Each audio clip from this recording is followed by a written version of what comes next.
Welcome back to Hot Take with myself, Terry Flewers, and Mark Goldbridge. How are you, my friend? Yeah, very good. Nice to have actually a day where there's something different to talk about, because I'm sort of slightly going mad talking about Mbeumo, Gyökeres, and Ekitike. So at least we've had a few new stories coming in, but it's that typical mid-June that happens every year that we sort of don't realise happens every year, where it can be a little bit slow, repetitive, and you wonder why no one's doing anything. No, I agree. I mean, the World Club Cup has given us, it may not be the best, most entertaining tournament, but at least it's given us something to talk about. The half-empty stadiums and semi-pro teams getting beaten 10-0. That's something. But yeah, lots to react to today. Some interesting takes from football fans. One about Szoboszlai and Bruno. We're looking at a take on mentality. We're talking transfers and Omar Berrada. And that is where we're actually going to start on the show today, slightly away from transfer, although it's connected. Omar Berrada, the CEO of Manchester United, Mark, has said on Project 150. So to people that don't know, Project 150 is marking 150 years of Manchester United. It says we finished 15th and it seems impossible, but why not aim for that? I firmly believe we can achieve it. We have 2 to 3 summer transfers window to build a team to start being competitive to win the Premier League, because part of Project 150 is Man United winning the Premier League by 2028. Yeah, I mean, what are your thoughts on that? I know they're going to be different to yours. Mine is, I don't like them sharing this publicly. I'm not someone who moans about not hearing from the owners and the strategy. I kind of don't want it out there because it leads to scrutiny if you don't achieve it, right? You know, when you tell people I'm going to achieve X, if you fall short, you get ridiculed. However, I expect us by the 27-28 season to be challenging. I expect Berrada and to Jim and I expect them to have built a team that's good enough to challenge. Why? Arsenal competed and challenged in their 4th year of their rebuild. We all expect Chelsea to push for the title next year. They're going into their fourth year. So is it realistic? Doesn't feel like it right now after coming 15th. But I don't expect us to go, it's going to take, our target is to challenge for the title in 2030, 2031. I think they have to set themselves a higher bar here. This season and our progression in it, I think will dictate whether that's plausible of winning it, what will be 2 years later. But I expect us to have goals like this because it's the expectations we all as Man United fans put on Arsenal's and Chelsea's and our other rivals. So I don't see why we would have a different one in terms of a standard to try and achieve. I mean, Darren says being outraged at being ambitious is strange. It's not that, mate, because there is a different opinion to Terry, and I'm not saying Terry's opinion's wrong, but I and many other United fans are just tired of this nonsense. We had Ed Woodward say it. We've had Richard Arnold say it. It's always we're going to win the league in 3 years, and things always get worse. And hopefully this is going to be different. But I think Omar Berrada, again, doesn't understand this football club, and this is why we've just had a really, really bad year. There's been so many mistakes. Like, I don't agree that you can build a Premier League winning side by sacking half your workforce. I think that's going to bite us at some point. It's just impossible to work on that level of efficiency. And it's basically cost cutting, which will hurt us at some point. It certainly damaged the morale of the football club, which could take 18 months to 2 years to turn around, because behind the scenes, people are not happy, so much so that the captain of the club seriously sent his agent to Saudi to consider leaving. We've just had our worst ever Premier League season.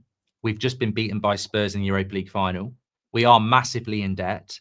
And on the same morning that we get news that Berrada's planning to win the title in basically 2 seasons, he's then allowing it to go out there that we're not selling one of the worst goalkeepers in the league. So I would love to believe that they have a strategy for us to win the Premier League in 2028.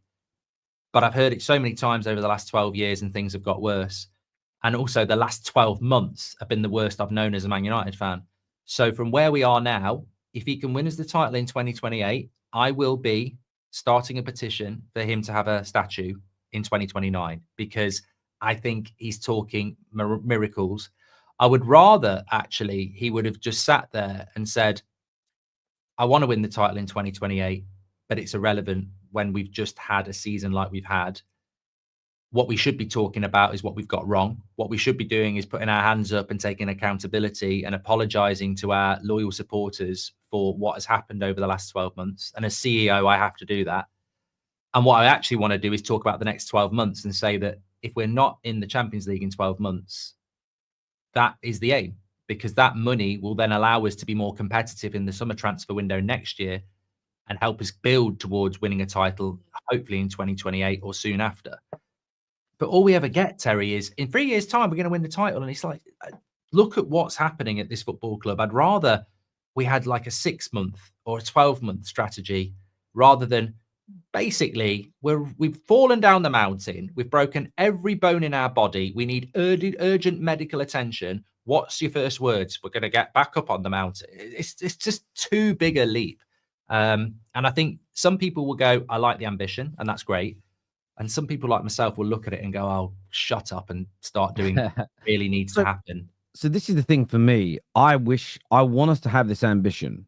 Equally, if I'm internal to the club, if I'm Sir Jim, there has to be a goal like this. I would set it in my own businesses. If someone comes in and goes, Terry, I'm going to run your Instagram account.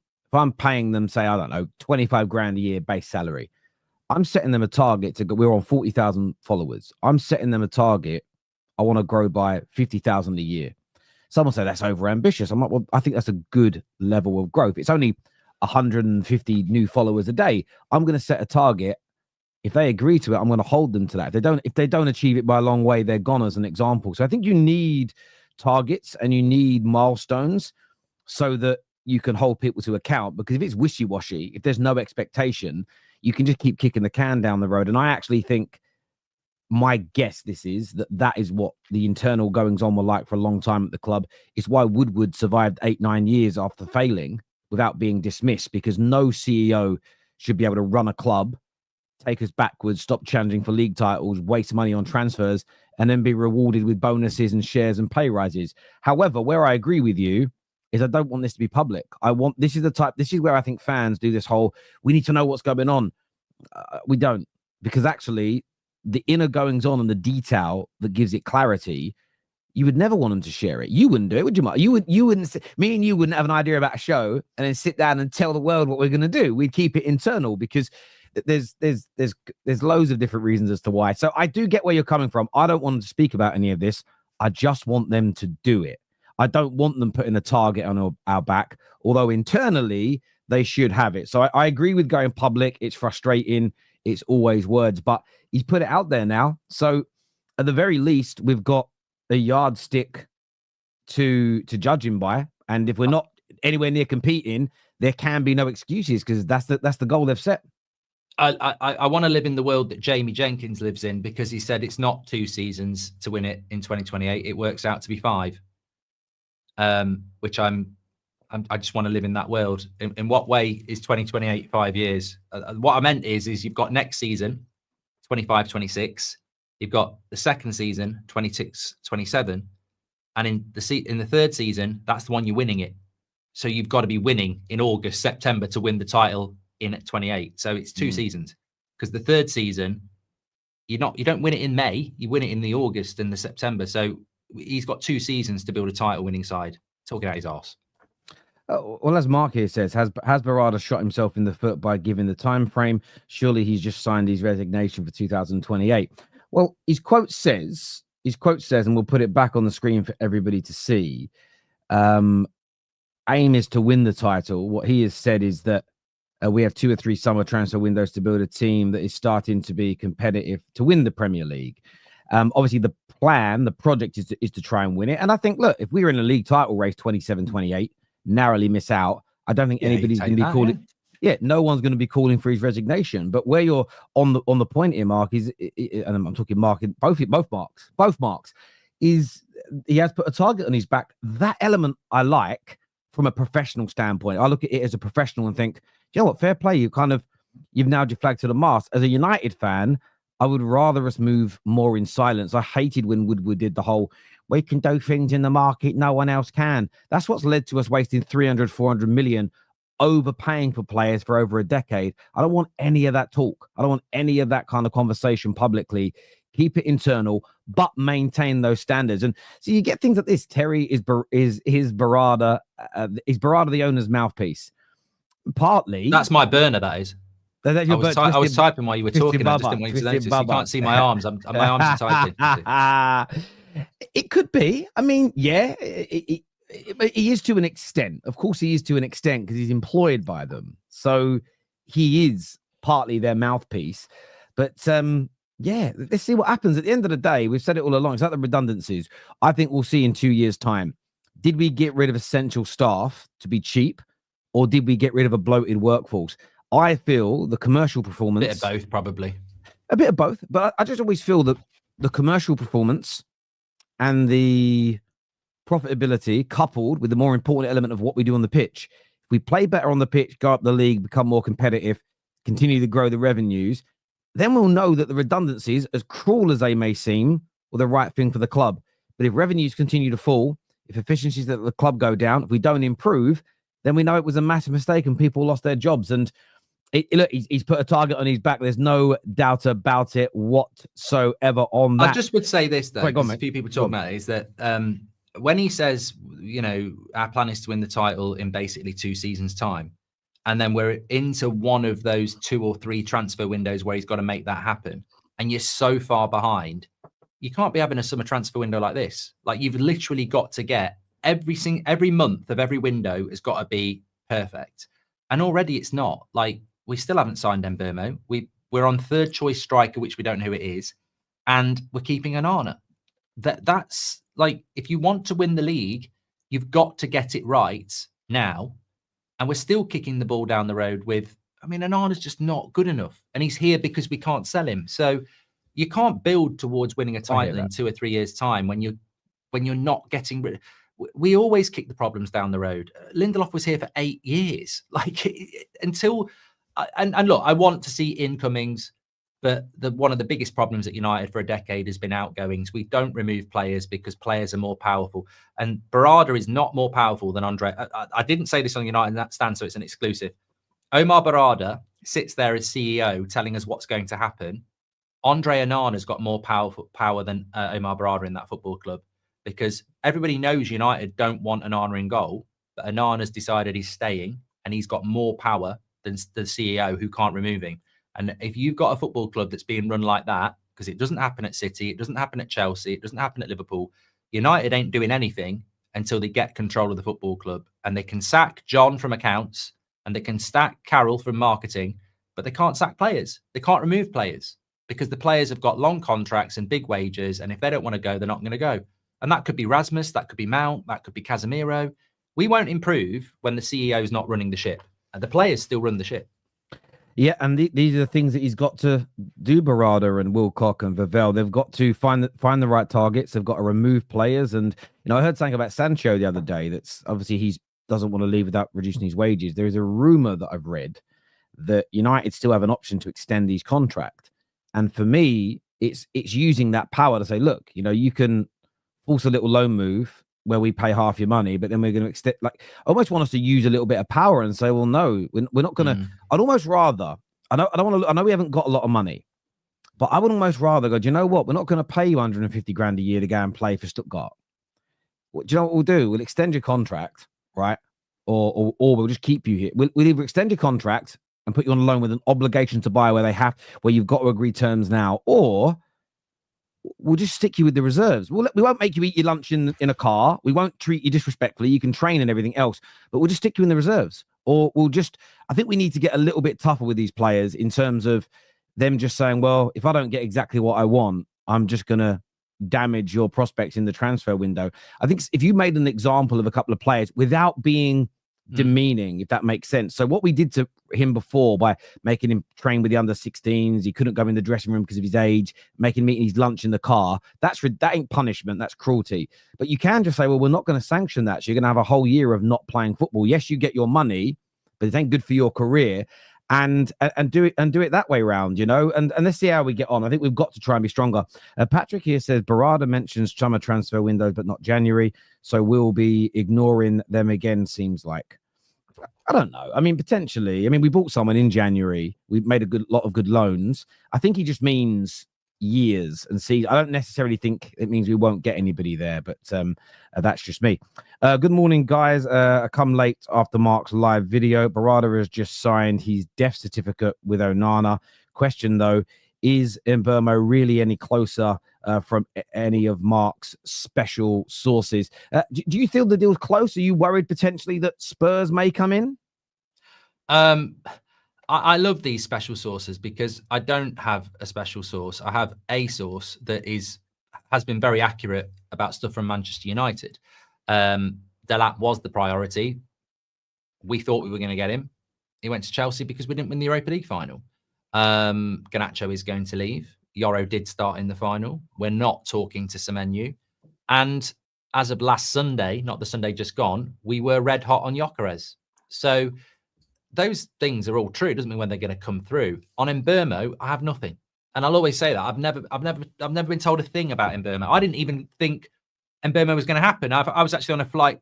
I was in the air on the way to New York, and Terry was doing the 8 o'clock show, and he got the Ornstein bomber. And I was sort of like, is this, you know, when you're flying over the Atlantic, does the internet do weird stuff? Because I was like, I don't agree. I don't think this is going to happen. So it is going to happen. But it was a deal I never thought we could do. So I will praise United on Mbeumo. And I think, again, they've probably got a bit lucky that it's a player that is of a generation where I was listening to Cunha, actually, Terry, and he was talking about Rooney and this, that, and the other.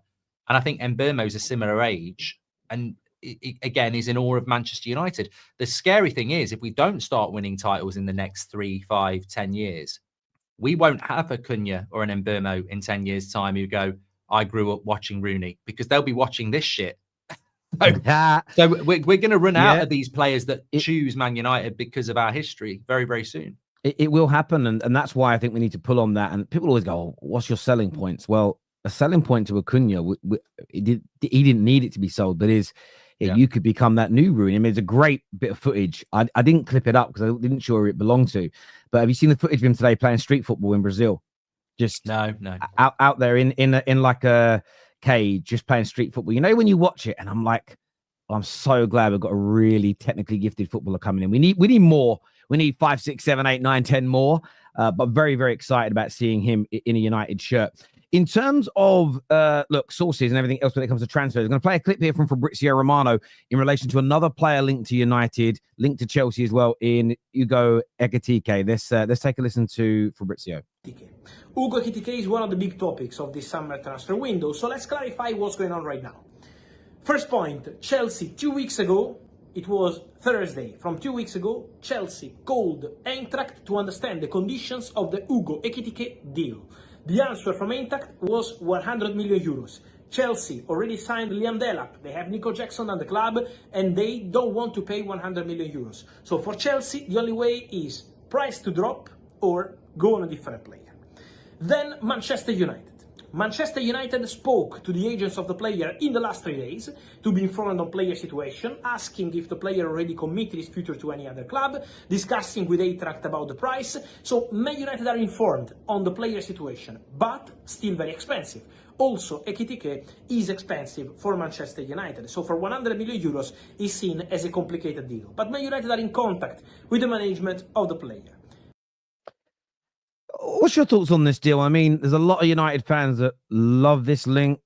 There's another group who feel it doesn't match. If you look at Delap and you look at Gyökeres, and I know Andy Minton said we weren't talking about him, but too many credible journalists have said we've at least held conversations. So a lot of people said Andy Minton was right. I don't see how he was. No, I like Andy, but I had somebody come at me about that one, and Andy Minton, I don't think he would ever stand up himself and say he's a transfer expert. You're basically saying that Andy Minton knows more than Fabrizio Romano and Ben Jacobs and everybody else. And the reality is we were in talks with Sporting for a week and a half, and we probably still are.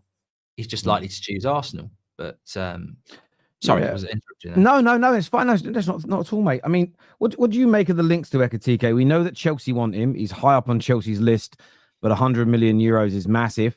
There is talk that we might be able to get the price down. We have a very good relationship. Well, Vavell has a good relationship with their sporting director. The player's open to joining. Ekitike, thoughts on him? What's your hot take on him potentially becoming a Man United player? You've always got to be honest, but I also think with transfers, I would always underline it with I didn't want Lukaku, I didn't want Matic, I didn't want Fellaini. There's been a few players I didn't want, but I will back them when they sign. So it's not like I've seen it with Agate. People were giving him a nickname before it even started, and I know football's changing. I know Player FC. I know it's toxic, etc. But I'm never a fan of new signings being written off before they've even been bought. I saw what Rio Ferdinand said last week about Gyökeres, basically saying he's shit. And I thought that was bang out of order for somebody who is an ex-player, a legend of the club, and somebody that, wants to be an influencer. But, if I was Gyökeres and I heard that, I'd be sort of thinking, I don't know whether I want to go to United. So I don't like that sort of opinion. But I've got to say, with Ekitike, I've got a bad feeling about it. I think you're right. Delap, Gyökeres, Osimhen are very different types of strikers to Ekitike, and I think that's the starting point. Every striker's different. Like Alan Shearer is a very different striker to Thierry Henry. I would say Ekitike is more Henry, Isak type of striker without the goals. So if he becomes an Henry or an Isak, amazing. But he's not prolific. He doesn't score loads of goals. His conversion rate's not very good. But he's a very, very good talent. I think United need that. I understand why we went for Delap. I wasn't happy about it, but I understand why we went for him. Very different type of striker. And I look at Ekitike as well. He's young, which is not what I wanted. Another reason I didn't want Delap. It's a big pressure. It's a big price. And I don't think he's the right type of striker. So for me, it's not a deal that fills me with confidence. Obviously, I'll back him and he's decent, but I don't have a good feeling about it, to be honest with it. The only thing I like him as a player. There's only yesterday when I was on Top 6 show here, and a lot of the panel, they're not United fans, so there's an argument they were being salty, but they just all said with Cunha and Mbeumo, the way they play, and most people think those deals, well, one has happened, the other is likely to. Are we lacking a focal point with Ekitike? And I'm someone that likes to be objective as best as I can be when it comes to these opinions. And that's the only thing in my mind. And I sort of suggested, well, maybe you could limit him to the sort of spaces and zones that he works in, but still has his flair. And David on our show just made a really good point, which changed my mind, which was just, why would you take the best attributes of Ekitike away to try and convert him into something that he isn't? And I just was like, yeah, that's something United have probably tried to do too much over the years with players. Let's try and make Rashford a number 9. When he wasn't one. Let's move this player to the right instead of the left. Let's try and play Scott McTominay as a DM or a centre back when he was always a box crushing midfield player. We never got the best out of these guys. So that's my only. I think he's a fantastic football player. I think more goals will come in future. I'm just not sure. At the same time, beggars can't be choosers, and we're not. The striker market is being held up by Arsenal massively. Not that they owe us anything, but they're kind of holding up the market. And there's this element of, if we're not careful, one of them goes. Liverpool are going to come in looking for a striker anytime soon. You're even hearing the Isak murmurings coming out again. Arsenal have got the pick of whoever they want.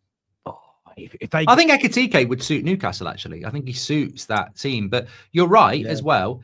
I hadn't even mentioned this. Ekitike is plan C or D, because Delap was plan A, Gyökeres was plan B, Osimhen might have been plan C. So Ekitike is plan C or D. So straight away, the club are telling us this is not our first or even second choice. And yet we're going to pay more for him than we were for plan A and B. So it doesn't fill me with confidence. He's not even our plan A or B, and we're going to pay big money for him. And I think some players suit different teams. I think he's a good player. I think at Liverpool, he'd be brilliant because they don't play with an out-and-out striker. So he would be able to drop in and be a focal point. But yeah, that's a good point. It's a lot of money for somebody that clearly isn't even our plan A or B. Yeah, no, I agree. And that's my only concern, is that it doesn't work out because of that. And that's the problematic element for me in relation to that. A few super chats here. It says here, it took Matt Busby and Sir Alex 7 seasons to rebuilding and win the league. It will take Amorim 5 seasons to do that, so it will be the 30-31 season. I mean, it might do. I mean, look, the world, I know it took those two that long, I don't know how long Samat was here before we won our first league title. That's one. I don't know the dates on it.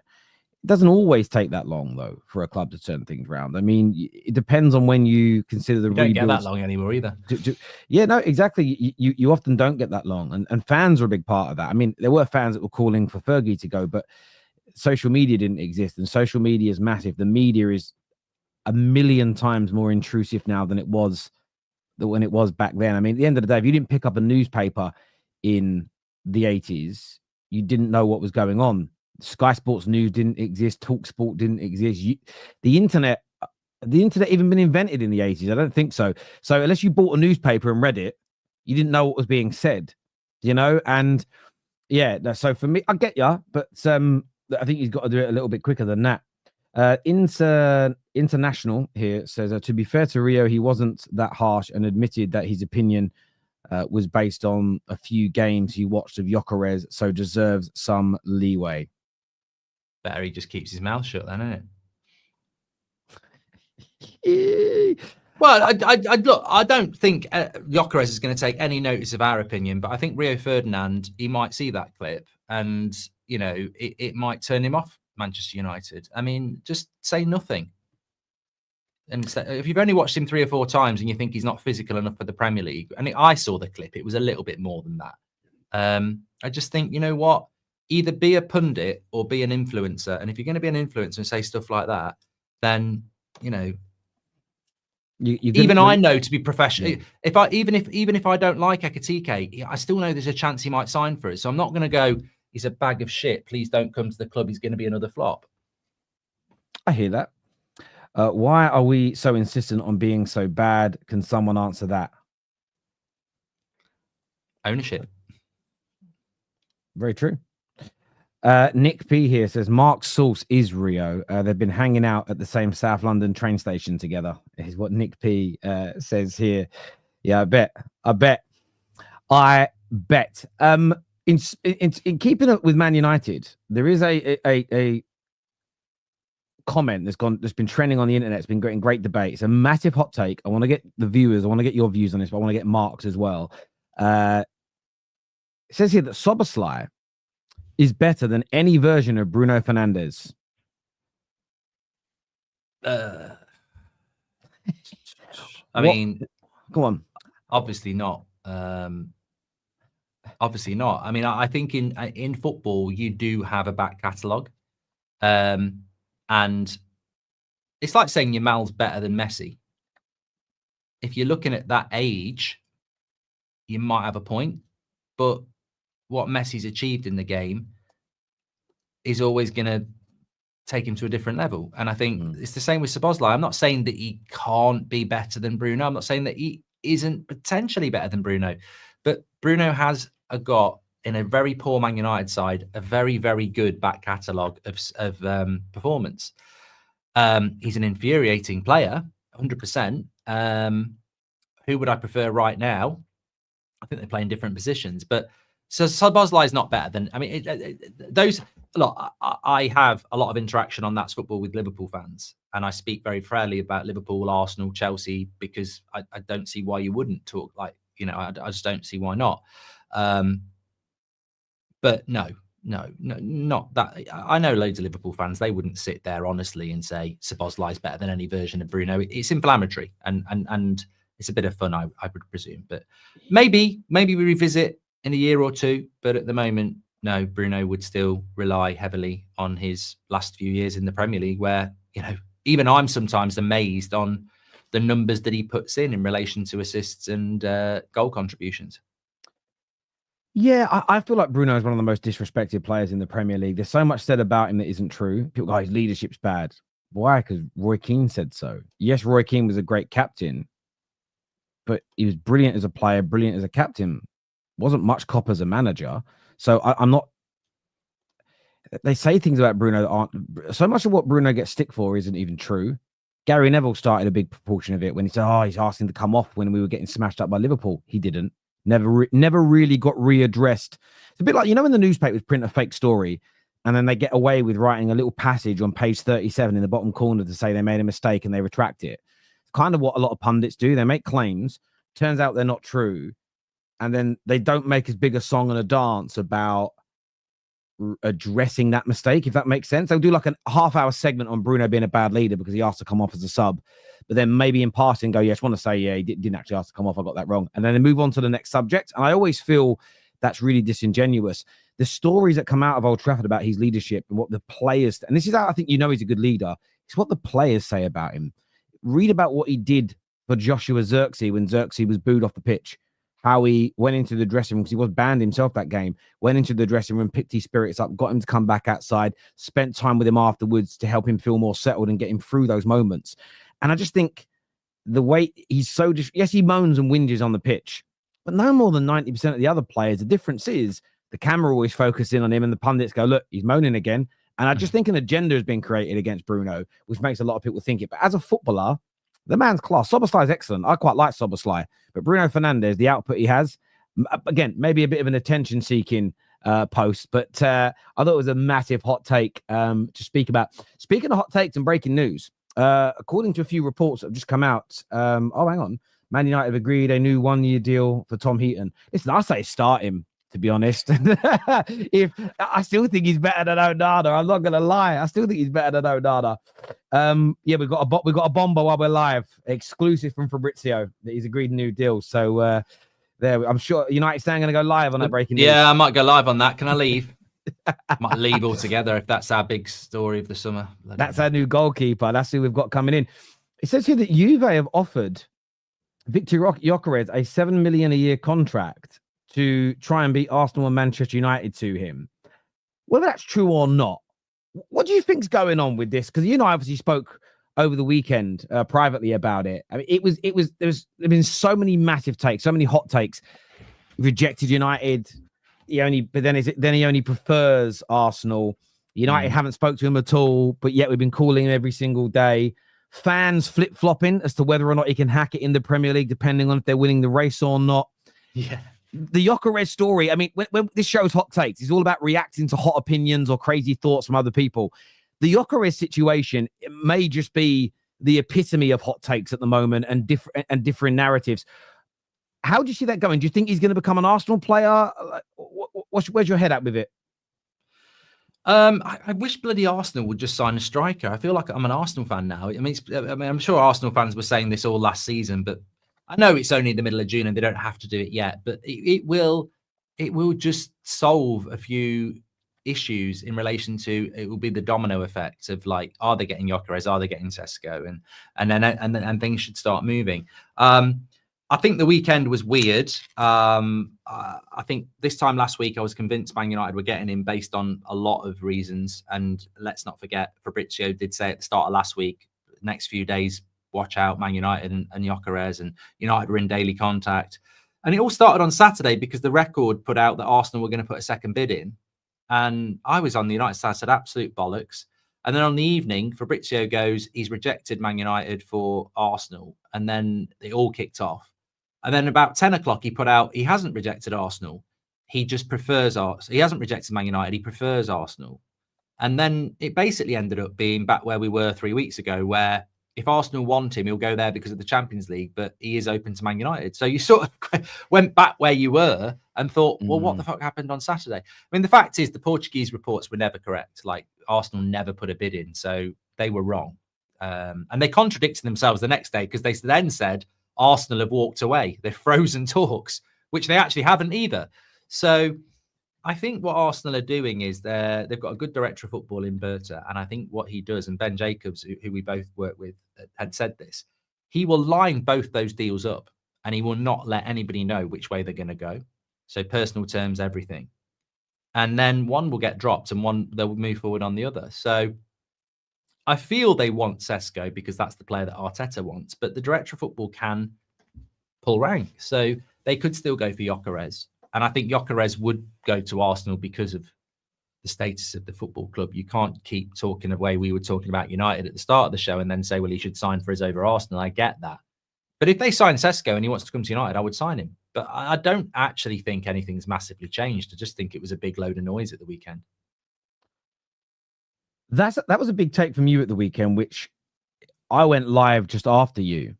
And the amount of people going, do you hear what Mark said? Do you hear what Mark says? And I wanted to bring that up. It's kind of come up organically. One of your big takes was you would still bring Gyökeres in, even though he prioritized Arsenal. There's a lot of United fans, a lot of the big aggregators and accounts that went straight in with, no way, we shouldn't take sloppy seconds. Yeah. Let's move on to somebody else. Well, Beth said it yesterday on the United Stand as well. I thought, see, this can't be right, Mark, because I've been told for years that you control everybody's opinions on the United Stand. I know. I did sack her straight away afterwards, but she's now gone to an appeal, and it's we're going to be in courts for years. Okay. But apparently, you can't sack people for having a different opinion to you, which is just annoying. I know, very frustrating, very frustrating. But yeah, the sloppy seconds thing. I didn't know Beth said it before. I didn't watch that show, but I'm a little bit with you. I don't care. I just want I don't view it like, it's not like I'm trying to date someone or marry someone or anything like that. I look at it professionally. If I go for a job and I'm told you didn't get it, we've gone with somebody else, and a day later they phone me up and say that candidate's dropped out, do you want the job? If I really want the job, I'm still going to take it. I wouldn't take it. Do you know what I mean? I wouldn't take it personally. I wouldn't cry about it, but I don't know. I'm a little bit, the sloppy seconds thing I find a bit weird. Yeah. I think I'm trying to think of a player that we've done it with, but it will have happened loads of times. We may just not have known it. Like we may have been second choice for De Ligt. We may have been second choice for Sancho. We may have been second choice for Bruno. We may have been. It happens a lot, and well, Van Persie, and that wasn't another club, but if Arsenal had offered him the right wages, he would have stayed. You know, I think it's happened. I think it has happened a lot, to be fair. Well, yeah, and also I think that it's. I don't want to slag our own fan base off, but we finished 15th. We're not in Europe. We're in debt. We're run by Prats, and I'm talking about the Glazers there. And we're not Manchester United anymore. So if one of the Europe's best strikers says, "I wanted to go to Arsenal, they've signed Šeško, I will come to you." If we go, we're Man United, come on. He could be the difference between getting in the top 5 or being in the top 10. And I'm going to use the player as much as he's probably using us. I think the best explanation is players are not fans. They're very rarely fans. They are literally pawns in a game of chess.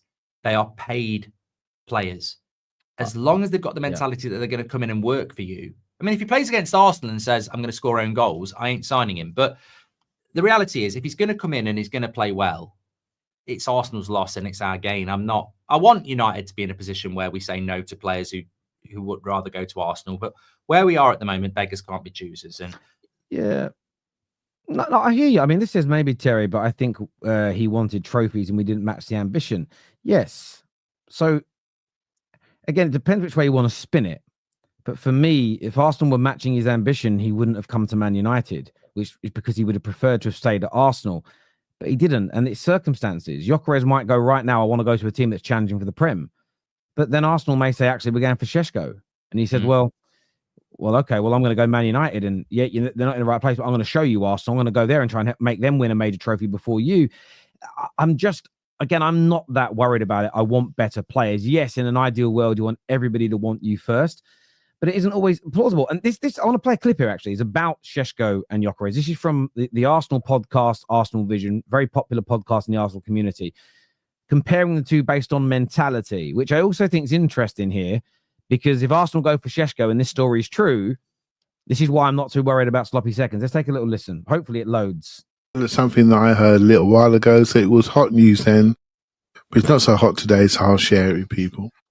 So I heard something. It did concern me, actually, that when they spoke to Šeško, he was unsure about if he could usurp Havertz in that role, right? So I thought, come on, man. It's going to happen over time, but don't worry about it. You're young, right? You're 21, 22. You should be grabbing opportunity. And you know, one of my lines, Elliot, is you should want to come in and want to rip the shirt off his back. You know, have that mentality. When they approached Gyökeres, his mentality was, I want the 9 shirt. I want to come and show everybody. At this level, the difference is mentality. They can all play, mate. They can all whack it. They can all do everything. Have they got the mentality to own the weight of the Arsenal shirt in the Champions League quarterfinals and semi-finals against Man City away? Are you going to show up? Are you going to do what Miles does when he got into the team and shows the mentality, say, give me the ball, I'm going to drive through midfield and change the course of a game? That's where we are. So when I look at the clips and I look at the potential of what you can do on and off the ball, combinations, running down the sides, ball striking, aerial ability, dribbling, carrying, Šeško's the one. But it doesn't matter if you're scared of your own shadow. It really doesn't, does it? That's all a YouTube clip. Sorry, I didn't mean it down then. So yeah, he's talking there about he thinks there isn't much difference in the overarching quality, but what he has been told, they are quite connected with their podcast recently. They had a live event. They had Mikel Arteta on their show. I mean, they've obviously got some insight, if that makes sense, because I don't think you get the manager of your club onto your podcast without knowing a few people. You know, you'll know how difficult it is trying to get in front of players, let alone the manager. But saying there that Gyökeres is like, give me that number 9 shirt, I'll show you. Šeško's sitting there and saying, I'm a bit worried to join because I might not be able to get Kai Havertz out the team. How important do you think mentality is when it comes to the signings that Arsenal or teams in those title races make? Yeah, I mean, I do. I mean, I don't really want to say this, but I suppose the chances of us signing Gyökeres don't look great at the moment. If I was choosing between the two, I would have gone for Gyökeres at Arsenal anyway. For the simple reason that Šeško is a bit younger. And therefore, you would have to, if he didn't do that well, talk about potential and development and growth. Whereas Gyökeres is 27 and you can't talk about potential and growth. He would have to deliver straight away. So as an Arsenal fan, that would be more appealing to me. And if the player's talking that talk as well, that would even be more appealing. I think Arsenal have got to win the league next year. I don't think they can finish second or third again. And therefore, I think Gyökeres suits better because he's a ready-made player. Now, Šeško could come in and win him the league, but he has also got that excuse of being slightly younger and still developing. So I think Gyökeres is the right deal, but I've heard that Arteta wants Šeško and has done for a while. True. Listen, if this clip is true, and we're only going to live in this reality for a moment, you've got to go for Gyökeres. As a United fan, I don't want them to, but that's also why, say this is true. This is why I won't knee-jerk react to the sloppy seconds thing. Let's say this story is true, because you normally find out what's true September, October. One of the first international breaks, you start working out what was true because the stories come out and why things happened. If Arsenal still say, still deliberate, and then Gyökeres is like, well, do you know what? They're still deliberating. I've shown mentality. That guy hasn't.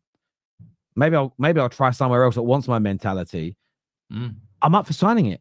If Arsenal end up going for the player that's in the Arsenal vision's view, scared of his own shadow, getting Gyökeres then is a I know that everyone hates this word, but it's a market opportunity, but it's someone who has the right mentality. So I wanted Gyökeres before. I want him even more now that I've seen this clip. And I don't understand why Arsenal don't get him. This man is the difference, I think, between them coming second or third again next season and winning a Premier League. The guy can score goals. He's strong. He's quick. I disagree with Rio on every level. This idea that, you won't get away with that in the Premier League. You saw him play in a couple of games, and one of the games he played in, yes, there were some penalties, but they're real goals. We don't take them away from Bruno.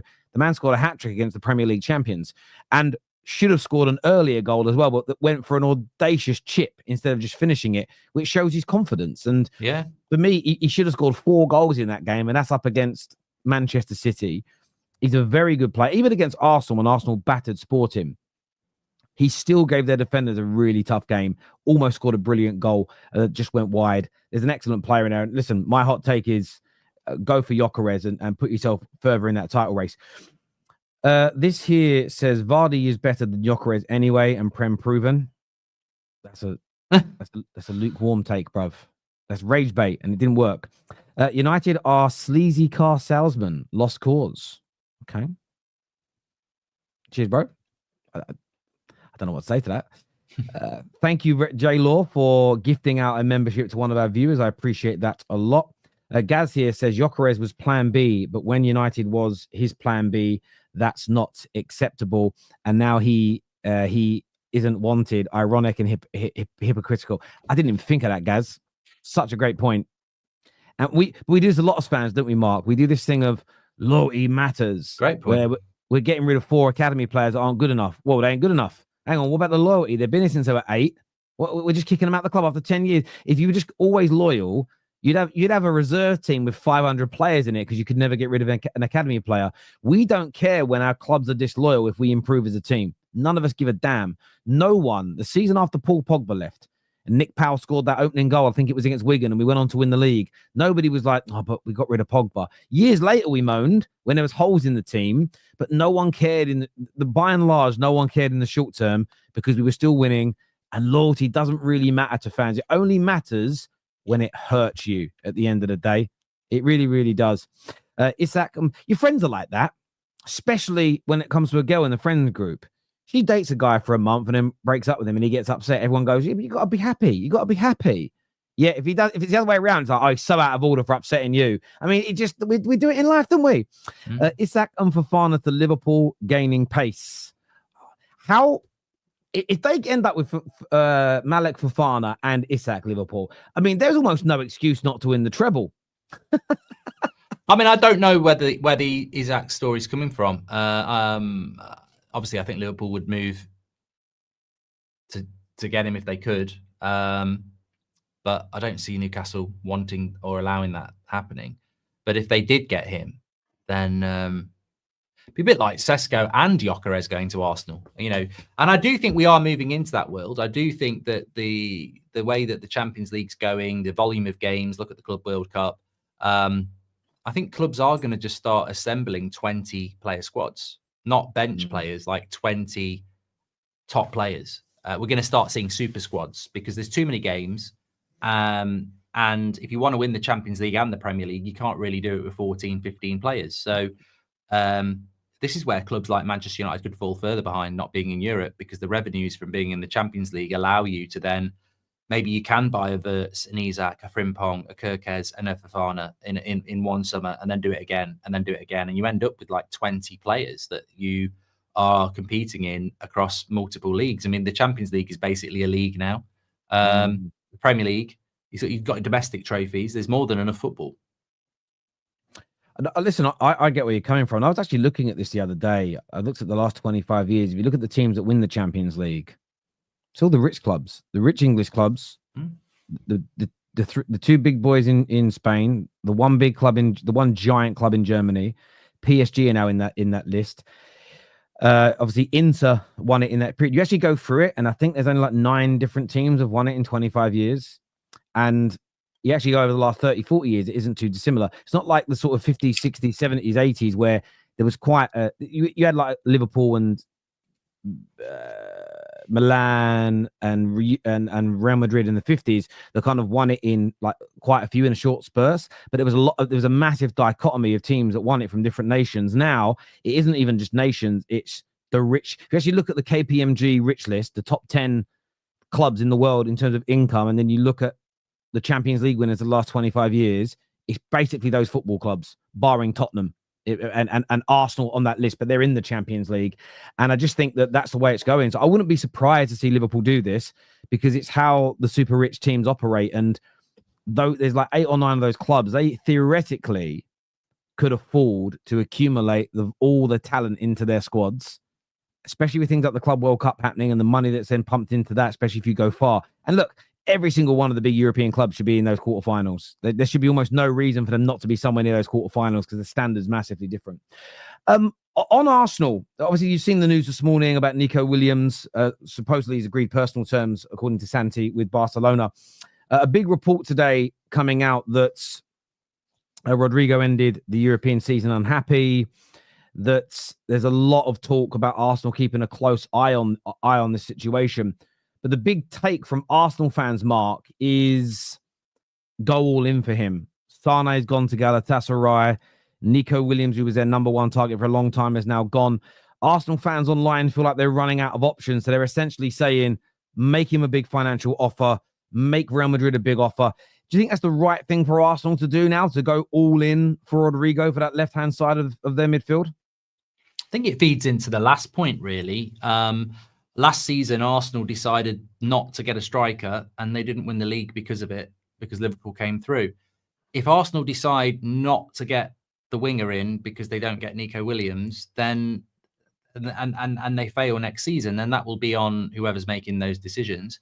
I think the way football's going, if you want to be successful, Man City have shown this, PSG have shown this, you go and get the players that you want.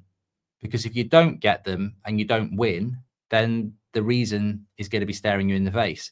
If Arsenal want a player like Nico Williams and he goes to Barcelona, then they have to go and get a player like Nico Williams from somewhere else. You can't sit there and go, well, let's not bother, because obviously that's an area that they've identified. I think in the past, Sir Alex Ferguson used to do that. We needed a midfielder every bloody year, and he'd just go, I've got Cleverley and Anderson, and he'd still win the league. But the football's not like that now. And we've just spoken about what Liverpool are doing. Man City have had a very good summer. Chelsea will keep spending. Arsenal want to win the Premier League. And if they want to win the Premier League, they've got to behave like a Premier League winning side. Yeah. So if they can't get Nico Williams, they have to go and get somebody else. They can't just keep their money in their pocket and go, no, let's not do it, because that's why they didn't win the league last year. Yeah, no, I agree. I do agree with the Arsenal fans. Just go for it. But go for it. I know he's at the Club World Cup, so it's hard in the next couple of weeks, but don't leave it too long. I was live this morning on the Nico Williams deal, and it's a massive gamble, I think, to go, right, we'll wait another 4 weeks for the Club World Cup to end. You might in that period lose a couple of more backup options, and then you're left in a situation where... Get Rashford. Well, yeah, I mean, Rashford and Garnacho might be the only names left. Do you know what I'm saying? So I just think it's one of those things where maybe they should test. I know that maybe Rodrygo hasn't made his mind up, but I think they either have to go all in or move on to somebody else. I just get this. I've got this gut feeling if they wait 4 weeks, 5 weeks, by then, by the way, pre-season is well underway. In 4 or 5 weeks, we're not far away from the Premier League season starting. I do think the Arsenals of this world, the Liverpools of this world, do have one advantage over City this season. City are going to have no pre-season, and we have no idea how this tournament's going to impact the fatigue going into next year. So I think you want to be able to start as fresh and as fast as possible to this campaign. So I do think they either go all in or maybe move on to somebody else. If the new, because a month's a long time from now. But I was saying something different a week ago, but now Sane's gone. Now Nico Williams is gone. The options are starting to shrink. So maybe they've got to look elsewhere. Viewers, love your opinions on that. Nico Williams to Barca affects Rashford's dream move too. Yeah, it does. It certainly does. We'll see what happens. That's another thing that United have got to get better at as well, Patrick, is, as you said, selling some players. We need to sell some players, there's no doubt. Stop the goalkeeper obsession. Midfield really needs a look. Oh, everywhere does, doesn't it? Yeah. Everywhere does. Look, viewers, I want to thank you all so much for tuning in to Hot Take today. Hopefully you all enjoyed it. If you're going to watch the playback, it's all timestamps, so you can go to the specific subjects and talking points that we react to, give our takes on, and of course react to yours. Mark, you back live? When are you back live today? We've got Ricky on at 2:00 with Beth. We've not had him on for a few weeks, so he's going to give the Ricky take on all the transfer stuff. I think he's going to cry about Bruno Fernandes not leaving, actually. So I will be watching that on the United Standard. I'm going to tune into. So 2 p.m. Now, I'm back at 3:30 for Straight Facts with Dan Potts and LB to talk all things City, Arsenal, United. We're going to be talking Chelsea as well. The boys want to speak about Chelsea with more links to young players. So we'll be back live at 3:30. So you can watch the United Stand at 2. Then you can watch the Football Terrace at 3:30. And your afternoon viewing is absolutely sorted. Mark, always a pleasure, mate, to sit here and talk football. As always. Not watching the Club World Cup today, the cracking games between Ulsan HD and Mamelodi Sundowns. No, my next door neighbour is painting one of his rooms. I'm going to go and watch the paint dry in there. Yeah. So I'm off to go and do that. Listen, everybody, take care. Goodbye. God bless. And we'll see you all again very, very soon. Bye-bye. Bye-bye.